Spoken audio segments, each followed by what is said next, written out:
Copy, Mike, stand by.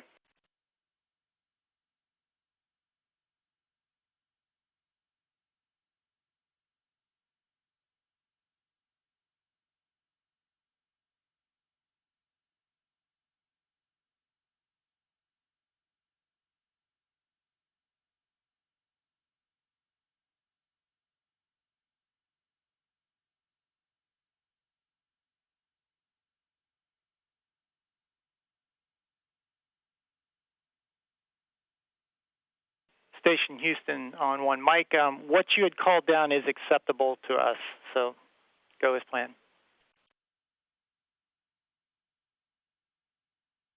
Okay, great. And I'm taking some photos of all the above so you'll know what they look like when they're stirred. Sounds great.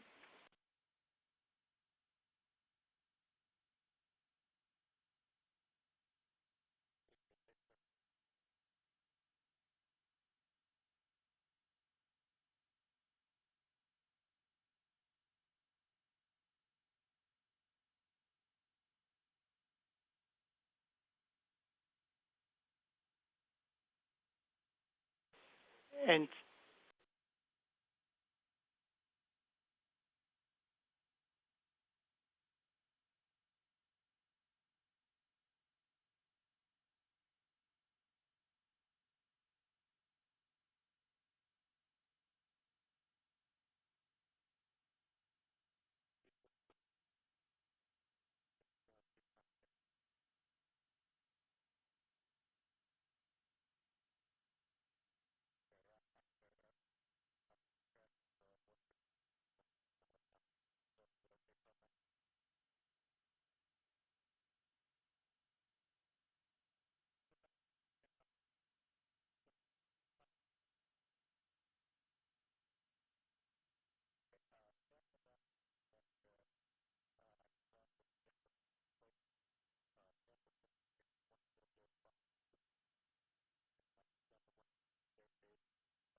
Atlantis ISS, this is Houston. Are you ready for the event?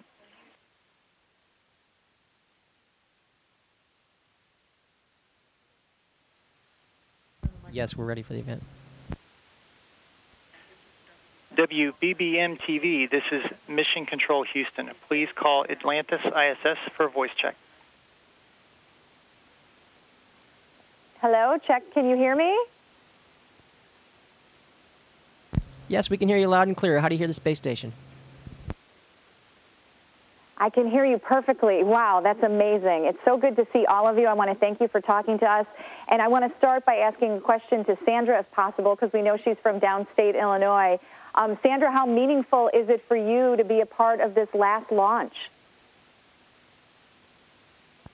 Well, you know, we were so focused on the launch, the training during most of our preparation time, I hadn't really thought about it, but I will tell you it's an honor to be a part of any shuttle crew, and this one is really special because it is the last one. And we're just very busy up here, and I think it's going to hit us a little bit harder once we land there at the Cape and have to say goodbye to Atlantis for the last time. Wow, it sure is. What's next for the space program, and what is the impact for future generations without the space shuttle launches? Well, we're going to find out here next year. I think that there's one big capability we're going to miss up here on the International Space Station, and that's being able to return items like the Space Shuttle Atlantis is returning when we come back. Last year, there was a critical pump that failed, and we're going to bring it home so the engineers can take a look at it. Of course, when we lose the space shuttle, we're not going to have that capability anymore. But we are building new rockets. Some of our commercial folks are putting rockets together for us, so we'll be able to visit the space station again soon in a U.S. product. So what happens personally for you and your careers? What is your next operations involved without being able to go up in space? Well, it's not exactly correct. I mean, we have opportunities following this. We're going to continue to crew the International Space Station for the next decade at least. So we've got opportunities there to fly in space, and then we've got some great opportunities on the ground as well, supporting development of our next vehicle, which is going to go beyond low Earth orbit. And then we also have, a chance to contribute with the commercial companies as they come online to build vehicles that are going to come to the International Space Station. So there's going to be plenty for us to do. You know, that's interesting because I wanted to ask you that. There's so much talk about the commercial programs and sending private citizens into space. What do you feel about that? You guys are moving forward in advancing science. How do you feel about just us average Joes trying to do what you do? Hey, I think that's really important. The more people can get in space, I think the better. It's just an amazing place up here, and I'd like everybody to be able to experience it. The problem is right now it's very expensive to get people to space, and so the way we'll get more and more people have access to space is to bring that launch cost down. And so we're gonna try to do that, and as we do that, it'll make it cheaper to do important research up here on the space station, but also eventually someday it'll make it easier to have access to the everyday person to be able to get to space. What is your advice for young people who are interested in moving into your profession, and also just people in general who are interested in the space program? With all the changes going on right now, what do you advise them? Well, certainly keep tuned in because a lot of exciting things are going on. And for young people, you know, when we were all younger, we dreamed of being astronauts, and it seemed like a very remote chance or a remote idea. But if you work really hard, you persevere, and you follow your dreams, anything can happen. And here we are, testimony to that. So I would advise any young person, whether you're interested in being an astronaut or being involved in the space program or whatever your dream is, just give it a shot. Go for it. Believe in yourself. Work hard. You can do it. And for those of us who are maybe fantasizing about it now that there is talk of private people going into space, what is your advice for those people who want to get involved in the program? What's the coolest thing about actually being up there? It's fun to see you guys having anti-gravity effects. What would we expect?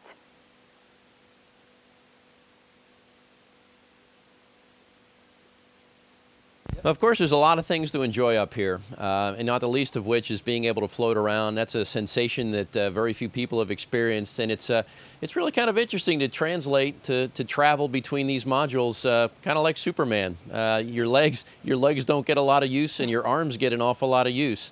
So there's a lot of great things to look forward to, and when folks perhaps who, not just the wealthy few who have been able to travel to space commercially so far, but when the average person is going to be able to do it, it'll be more like commercial air travel. So I would see maybe 20 or 30 years in the future, we'll have commercial airlines to space, just like we have commercial airlines that go between cities in the United States now.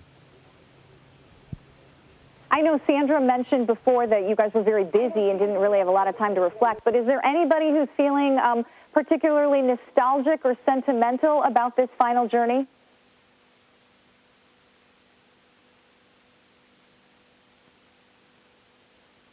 Well, as you know, we are very busy and we're concentrating on a mission, but every once in a while when it just quiets down for a minute, I remember sitting on the mid-deck the other day and thinking, wow, this is the last time this vehicle is going to fly. Here we are in space. So just in fleeting moments between being really busy, you kind of think, wow, this is really it. But boy, it's going to hit when we land and we'll stop, and when all the pressure's off of the mission and all the busyness is done, we'll reflect back and we'll realize that the space shuttle has completed its mission, and it's not a time for sadness, it's a time for celebration. It's had a storied 30-year career, and we're very, very proud of it. And so I plan on, when we get back to the ground, celebrating with everybody who's worked so hard on this program to celebrate the great achievements over the last 30 years. Well, thank you all so much for talking to us, and thank you for the wonderful work that you've been doing for us on behalf of the program. Thank you very much. We'll see you. Atlantis ISS, this is Houston ACR. That concludes the WBBM portion of the event. Please stand by for a voice check from KTVU TV. You're on KTVU Morning News. It is Thursday. It's July 14th. Sounds good. Stand by. Good morning. Pam Cook, thank you for joining us. It's 6:26 right now. This is an incredible morning. Yes, it is. Because for almost a week, we've been showing you the incredible pictures of the crew members of the Space Shuttle Atlantis. Well, this morning, Pam and I have the privilege of talking to the shuttle crew live about their historic mission. Atlantis ISS, this is KTVU TV. Can you hear us? Yes, Space Station reads you loud and clear. How do you copy us? Copy that. We hear you. Good morning, gentlemen. Thank you, and ma'am, for joining us this morning. Tell us, okay, we've been talking about the barbecued chicken and the beans. What does, it's called thermostabilized. Tell us about the food. How does it look? How does it taste? Actually, the food's pretty good. Some of it is sort of in the form of meals ready to eat that the military has, where it's a pouch, you just heat it up and you eat it. The thermostabilized is in a dehydrated sort of form. As well, it comes in that form. You just add water, put it in the oven, and heat it up, and that's good to go as well. And, of course, we have, our special meal we're going to be sharing with the space station crew, and we'll be having a very nice time and reflecting. We originally wanted it on July 4th, but we'll have it instead at this time. Well, just an observation, the four of you look terrific up there in space. We're so happy to be able to talk to you. But this is also the end of the shuttle mission. What are your thoughts now? The average person doesn't get a chance to talk to the space shuttle crew. You're winding down. This is the end of the shuttle mission. What are your emotions?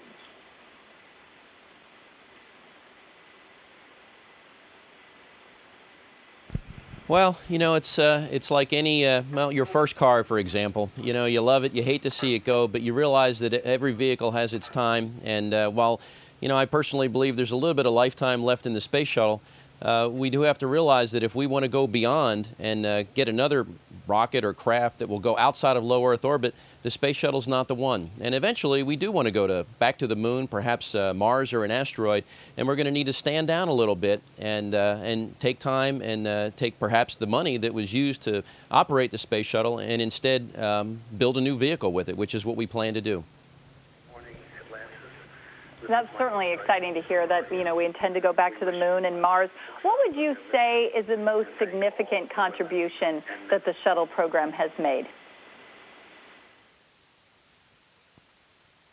Well, I can definitely offer you one. I think there were a number of great contributions the shuttle made, but we're here talking to you from one of the crowning achievements of the Space Shuttle program, and that's the International Space Station. The shuttle was integral in constructing, building, and putting all this together 210 miles above the surface of the Earth. So, we get to see this, this work of art every day for the next several days, and it'll be here for years to come. So definitely the space station is probably one of the greatest achievements of the space shuttle. Well, we love you. We're pleased to talk to you. Final question. Have you thought of a Neil Armstrong-type statement to make about this as it winds down?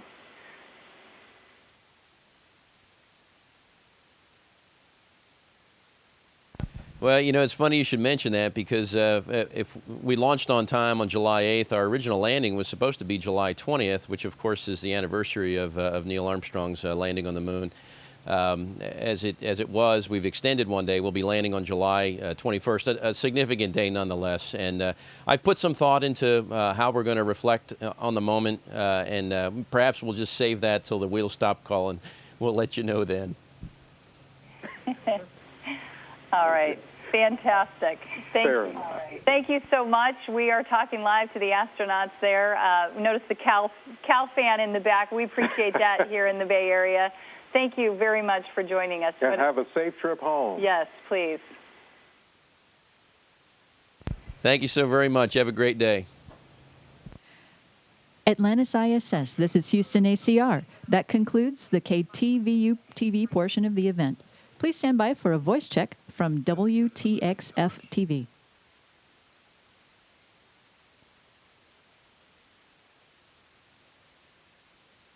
Let's go to space. What do you say? Let's do it. All right, here we go. The astronauts of the shuttle Atlantis are making history right now on the shuttle's last mission in space. You know that. And they are about to join us live. In fact, I think we have them at the International Space Station. And there they are. Hey. Just floating there. Hi, welcome to Philadelphia. Hey, it's great to be here in my hometown of Philly. How you doing? Good, that's great. Commander, we're so happy and proud of you. Now, we may talk to the rest of the crew, too, but we're going to concentrate on Commander Ferguson here. But we'll get to everybody eventually. I'm trying to look at you and look at their hair sticking straight up.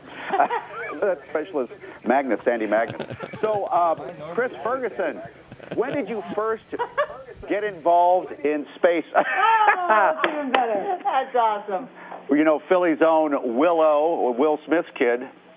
What's the name of her song? I whip my hair back and forth. I whip my hair back and forth. That's the first time we've seen somebody whip their hair back and forth from space. Anyway, Commander Ferguson, when did you first have the dream of going to space from living in Philadelphia?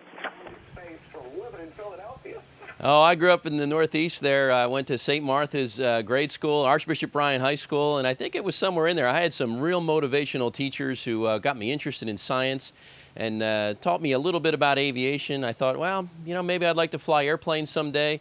One thing led to another. I always had a fascination with the early astronauts in the Apollo program, and lo and behold, you just you put your nose to the grindstone and you keep your dreams alive, and you end up in interesting places someday. You're here. I'm telling you, I've done a lot of these interviews, well, a few of them from space. The technology now is amazing. The picture, guys, you look like you're in a studio, maybe in Omaha, Nebraska or something. The shot is so clear. Is this a hoax? Are you really in space still? See the hair? I don't know. We're going to have to do something for you. Yeah. I want to do it. I know. Oh, yeah, I can do that. Watch this. Can everybody float around for us? That was really cool, Chris. Look at her. That is so cool. Look at her. That is so cool. I think Sandy's hair is pretty much a dead giveaway. Wow. It is. Oh, there you go. There's a pose for you right there. That is so cool. Well, which way is the space station? Are you standing? Are you upside down? Actually, we're in the Japanese module right now. This is one of several modules. The space station is it's an incredibly large vehicle. It's weighs over 1 million pounds right now. And, if you have one of the unique opportunities like we have to, be 1,000 feet below and look up at this tremendous vehicle, it's just awe-inspiring. It's hard to believe that mankind has built this, and we get to live in it for a couple of weeks. It's great. Every now and then you can see the space shuttle go over Philadelphia. What are you looking at right now? Like, for instance, right now, where are you floating?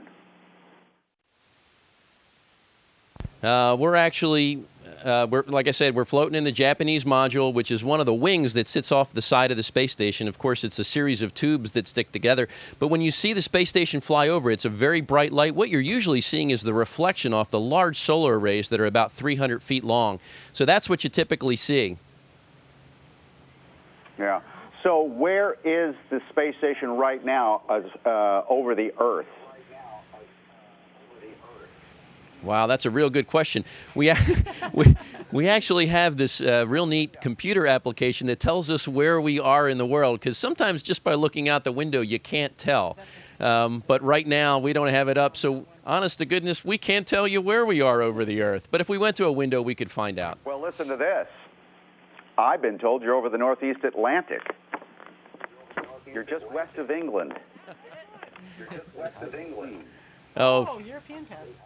Fantastic. You know, Rex here is just an expert in geography, and all he has to go down to the cupola, which is kind of like a fishbowl, if you will, to allow us to look out the bottom of the space station. And Rex can usually pick out exactly where we are at any given moment.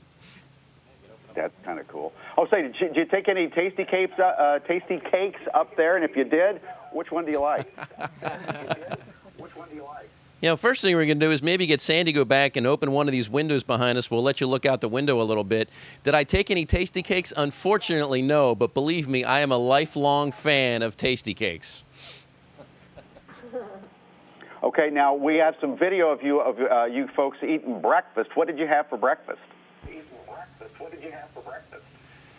I'll tell you what. Let me pass the microphone around a little bit. This is Doug Hurley, the pilot. Let's talk to him. He'll let you know. Let's see. I had oatmeal with brown sugar this morning, and I think somebody else had eggs, and I don't remember what Rex had. A sausage patty. And a sausage patty. So, you know, pretty good hearty breakfast. No, a lot of our meals are kind of, you know, similar to military meals ready to eat, so they're in pouches or bags, and some of them you have to add water to, and we have a small oven in the shuttle where we can heat things up, both you know, food, and we can get hot or cold water out of the dispenser right above it. So it's a pretty nice setup, and the food is really, really good. Sandy, your face is turning red. Is that the blood running for the rest of your head? And what are you looking out behind? What's out the window? A lot of water. Most of the time when you look out the window up here, there's just a lot of water, and occasionally you'll go over a continent. You know, it only takes us 90 minutes to go around the world, and so we get a sunset and a sunrise about every 45 minutes. When you're over the Sahara, it's very, very dramatic. There's a lot of browns and oranges and tans and beiges. It's really beautiful. The Caribbean is really beautiful. But right now we just see a lot of water out the window. Yeah. You know, as Bette Midler once said, from a distance. Oh. No, I won't sing. So I always wondered what you wear. But we've had some people tweet us this morning, want to know, by the way, congratulations, they say, to Commander Ferguson. We're all proud of you. Everybody who ever went to Archbishop Ryan High School. So that's one thing. I'm not going to ask this, but they always ask you, how do you go to the bathroom, stuff like that. You want to know? Yes. My co-anchor, Chanel Marie Jones, wants to know, how do you go to the bathroom? How do you? You go in the suits? Let's just say it involves airflow rather than gravity. I will just leave it at that. Oh, no. It relies on a gentle little breeze. Thank you all very much. Well, we didn't talk to Rex. All right. Thank you all very much, and congratulations, especially to our commander, Chris Ferguson from We're proud Philly. of you. Hello to my family and friends in Philadelphia, Drexel University, Archbishop Ryan. Go Philly. That's right. Did you just hear that? Yeah. Can I tell you, I'm not even kidding. This makes me want to go back to school and do something with my life. Atlantis ISS, this is Houston Thanks so ACR. much, folks. Have a great day. Thank you. That concludes the event. Thank you, WBBM TV, KTVU TV, and WTXF TV. Atlantis ISS, we are now resuming operational audio communications.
This is Mission Control Houston, 5 days, 22 hours, 17 minutes into the flight of Atlantis to the International Space Station.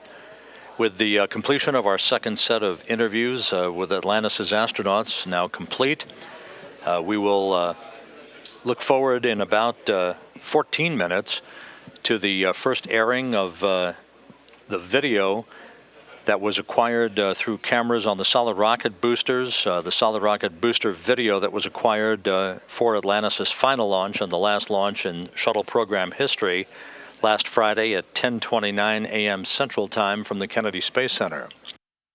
Again, the STS-135 solid rocket booster video from last Friday's launch of Atlantis to be played for the first time at 9 Central Time. There are replays of this scheduled throughout the course of the day today.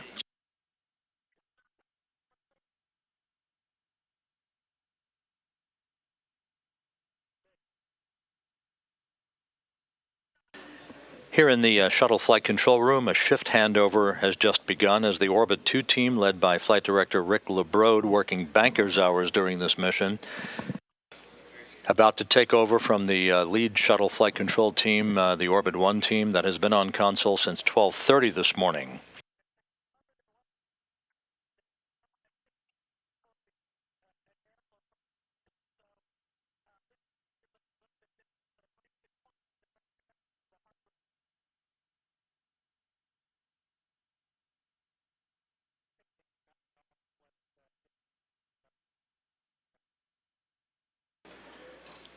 As the crew members press into the second half of their day, this will be off-duty time for the 10 crew members on the shuttle station complex. This is the first opportunity since Atlantis docked to the station Sunday morning for the crew members to catch up on some work, to essentially relax and take a breather and enjoy the view of Earth from orbit with their station counterparts. Commander Chris Ferguson in the foreground, pilot Doug Hurley in the background, down in the middeck of Atlantis, where they have been working with some of the stowage activities for the past few hours. The shuttle station complex is orbiting 246 miles above the Earth, crossing over the Sahara Desert, moving from northwest to southeast across the eastern portion of Africa, soon to cross over into the Indian Ocean and across the equator.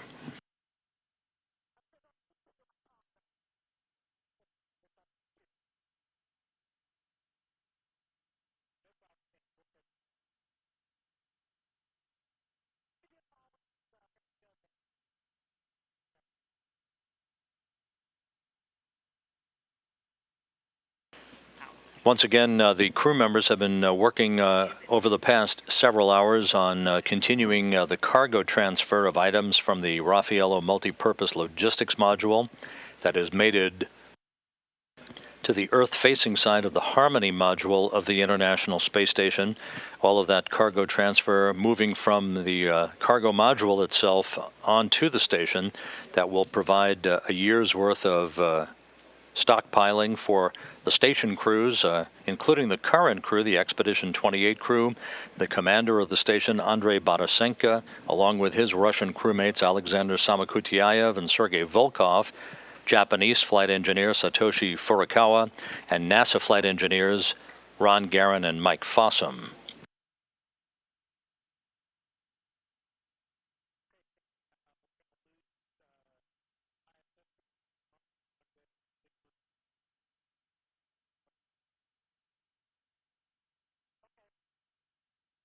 On the big loop, I was looking at the procedure, and all it really says is apply the clear pen to the sensor. So I guess I wanted to make sure.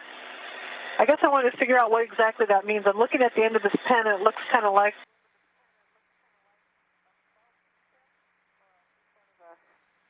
I'm not really sure what I'm looking at, actually. So it's black, and it's kind of a cloth-like surface, and I'm not really sure how that, if it's got like a tack to it, it picks up dust off of the sensor, or what does that do? Checking.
This is Mission Control Houston, sailing 245 miles above the Earth at a speed of 5 miles a second. The shuttle station complex has passed just south of the Saudi Peninsula, skirting the east coast of Africa, moving from northwest to southeast in an orbit inclined 51.6 degrees to either side of the equator.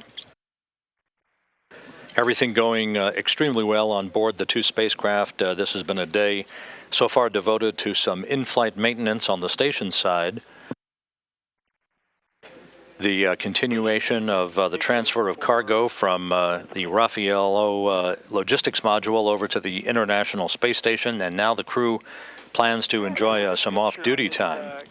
Cleaning that you're working on is in step 3, you're going to put the sensor clear loop over where the lens mounted, and then the sensor clear pin would be put in the window of the loop, and then you gently dab the dirt with the pen.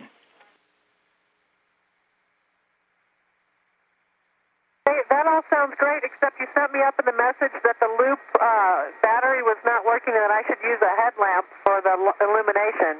But it sounds like big picture, the end of this pen gets very gently dabbed on the sensor, and that'll pick up whatever debris is on there. Is that correct? That is correct.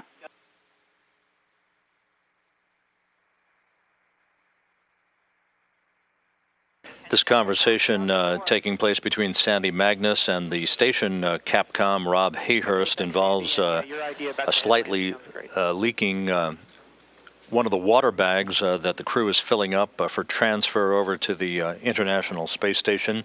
A slight leak at the point at which the bag is sealed off.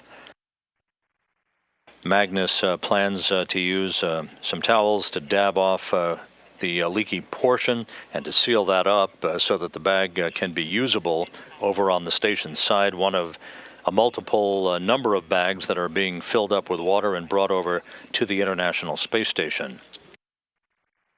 One reminder, programming note coming up in 4 minutes. We will air the solid rocket booster video from the boosters that helped propel Atlantis to orbit last Friday from the Kennedy Space Center. The solid rocket booster video with multiple views, spectacular views of the launch of Atlantis and the SRB separation and Very good, thank you. The eventual splashdown of those boosters in the Atlantic is 32 minutes in length, coming up at the top of the hour at 9 Central Time, 10 Eastern Time, with subsequent replays throughout the day.